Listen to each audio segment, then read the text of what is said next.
O general Augusto Heleno informou ao Exército que vive um quadro progressivo de demência do tipo Alzheimer desde 2018. A declaração aparece no exame de corpo de delito feito na terça-feira, já dentro do Comando Militar do Planalto, em Brasília, antes de sua transferência à prisão. O procedimento tinha como objetivo avaliar o estado de saúde do militar e registrar possíveis doenças prévias. A médica responsável anotou que, apesar das queixas, o general estava em bom estado geral, lúcido, com sinais vitais normais e emocionalmente estável.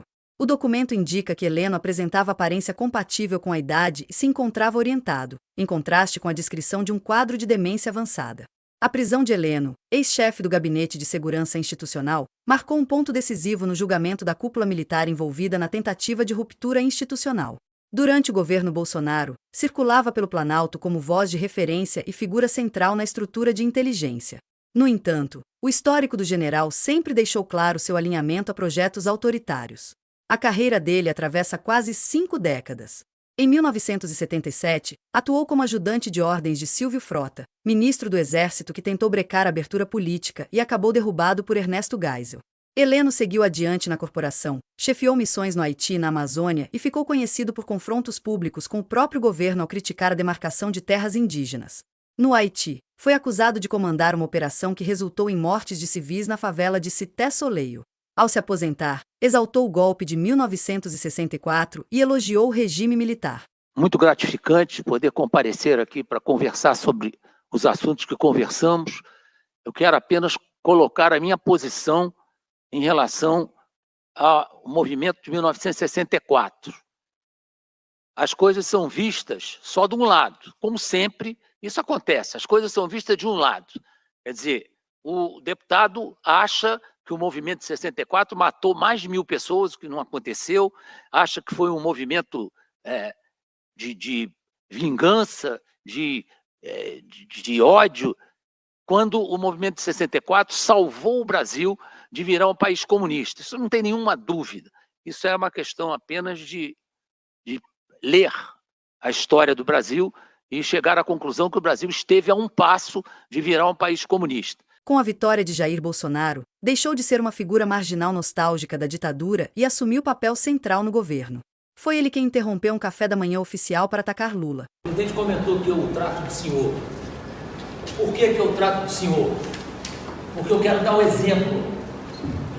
Dar o exemplo de uma instituição que, na minha opinião, se não é a mais importante do país, está entre as 3 mais importantes. É o presidente do poder eleito pelo povo, que merece o respeito de toda a sociedade. Na minha opinião, eu sempre tive essa opinião, é minha, hein? Não é do presidente, mas é minha opinião. O presidente da República desonesto tinha que tomar uma prisão perpétua. Isto é um deboche com a sociedade. Presidente da República desonesto destrói o conceito do país. Isto é o cúmulo, ele ainda aventar a hipótese da facada ser uma mentira. E será que o câncer dele foi mentira? E o câncer da dona Dilma foi mentira? Alguém disse para ele isso aí? Teve peito de dizer isso para ele? Isso é uma canalice típica desse sujeito. Típica desse sujeito.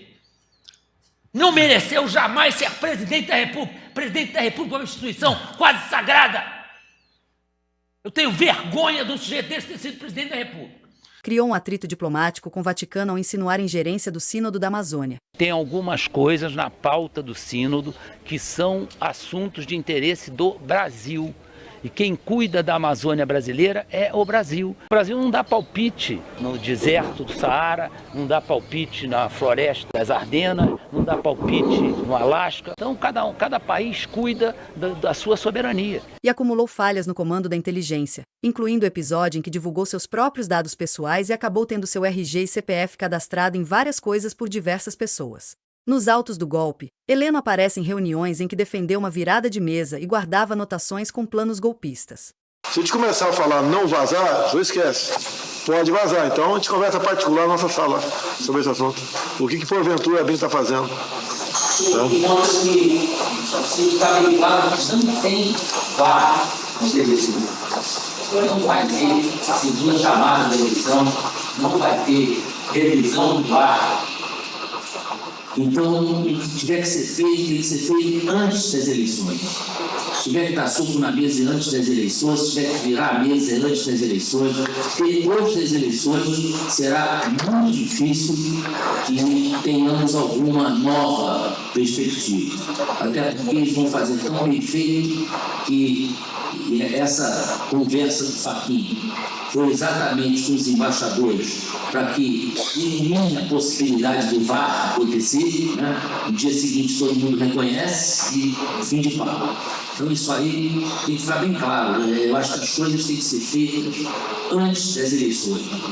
E vai chegar um ponto que nós não vamos poder mais falar, nós vamos ter que agir contra determinadas instituições e contra determinadas pessoas. Isso para mim é muito claro. Poucos réus acabaram entregando tanto material comprometedor. Em uma ocasião, afirmou que bandido não sobe a rampa, uma fala que ele negou pouco depois.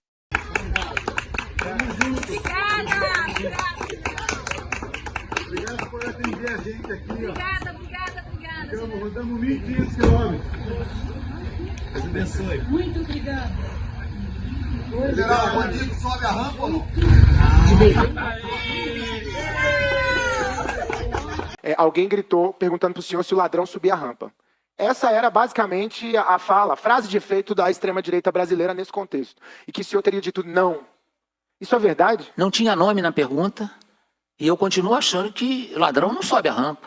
Continuo achando isso. Não tinha nome na pergunta. A pergunta é como se eu perguntasse ao senhor hoje... Mas o senhor acha correto responder para nós dessa forma essa pergunta? Porque nós estamos falando...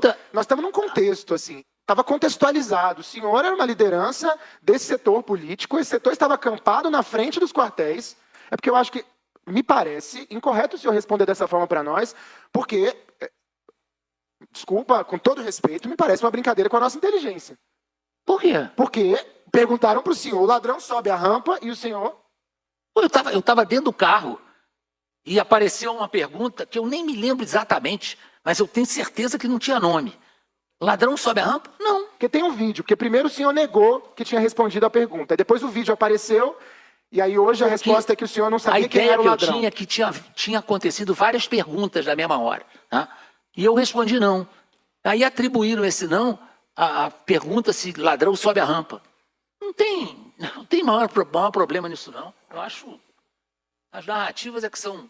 Eu fico um pouco impressionado mesmo com enfim, esse depoimento, porque eu acho que a gente precisa ter um pouco de concretude. Nós estávamos contextualizados. As coisas aconteceram em dezembro, elas aconteceram em janeiro, elas aconteceram agora no país. Eu também fico impressionado com a sua criatividade, porque não aconteceu nada. Antes da sentença, tentou se afastar de Bolsonaro, mas o próprio ex-presidente sempre fez questão de reforçar a proximidade entre ambos. O diagnóstico de demência de Augusto Heleno levanta muitas dúvidas, especialmente diante de sua aparente lucidez durante suas diversas constatações golpistas. Isso contradiz diretamente a alegação de uma demência avançada, fazendo desse diagnóstico uma clara tentativa de manipulação para desviar a atenção de seu envolvimento no planejamento do golpe.